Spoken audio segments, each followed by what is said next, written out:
2026 FIFA ലോകകപ്പിന്റെ ഫൈനലിൽ പ്രവേശിച്ചു സ്പെയിൻ. സെമിഫൈനലിൽ കരുത്തരായ ഫ്രാൻസിനെ എതിരില്ലാത്ത 2 ഗോളുകൾക്ക് പരാജയപ്പെടുത്തിയാണ് സ്പാനിഷ് സംഘം കലാശപ്പോരിന് യോഗ്യത നേടിയത്. 2010 ശേഷം രണ്ടാം തവണയാണ് സ്പെയിൻ ലോകകപ്പ് ഫൈനലിലെത്തുന്നത്. തങ്ങളുടെ ആദ്യ ഫൈനലിൽ കിരീടം ചൂടിയ സ്പെയിൻ 16 വർഷത്തെ ഇടവേളയ്ക്ക് ശേഷം വീണ്ടുമൊരു ലോകകിരീടമാണ് ലക്ഷ്യമിടുന്നത്. പ്രതിരോധത്തിലെ കരുത്ത്. ഈ ടൂർണമെന്റിലുടനീളം സ്പെയിനിന്റെ കുതിപ്പിന് കരുത്തായത് അവരുടെ പ്രതിരോധ നിരയാണ്. ക്വാർട്ടർ ഫൈനലിൽ ബെൽജിയത്തിനെതിരായ മത്സരത്തിൽ മാത്രമാണ് അവർക്ക് ഗോൾ വഴങ്ങേണ്ടി വന്നത്. ഗോൾ കീപ്പർ ഉനായ് സിമോണിന്റെയും പ്രതിരോധ ഭടന്മാരുടെയും മികച്ച പ്രകടനം സ്പെയിനിനു മുതൽക്കൂട്ടായി. ഈ മത്സരത്തോടെ സ്പാനിഷ് ഡിഫൻഡർ പൗ ക്യൂബാർസി ചരിത്രനേട്ടം സ്വന്തമാക്കി.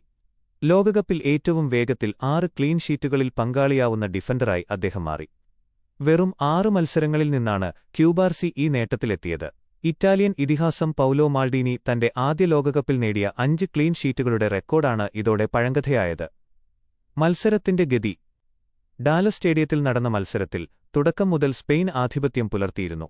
22-ാം മിനിറ്റിൽ ലഭിച്ച പെനാൽറ്റി ഗോളാക്കി മാറ്റിക്കൊണ്ട് മൈക്കൽ ഒയർസബാലാണ് സ്പെയിനിനെ മുന്നിലെത്തിച്ചത്. രണ്ടാം പകുതിയിൽ 58-ാം മിനിറ്റിൽ ഡിഫൻഡർ പെഡ്രോ പൊറോയിലൂടെ സ്പെയിൻ തങ്ങളുടെ ലീഡ് 2-ആക്കി ഉയർത്തി ഫൈനൽ ഉറപ്പിച്ചു. ജൂലൈ 20-ന് ന്യൂയോർക്കിലെ ന്യൂജേഴ്സി സ്റ്റേഡിയത്തിലാണ് ഫൈനൽ മത്സരം. ഇംഗ്ലണ്ട് അർജന്റീന സെമിഫൈനൽ പോരാട്ടത്തിൽ വിജയിക്കുന്നവരുമായി സ്പെയിൻ ഏറ്റുമുട്ടും.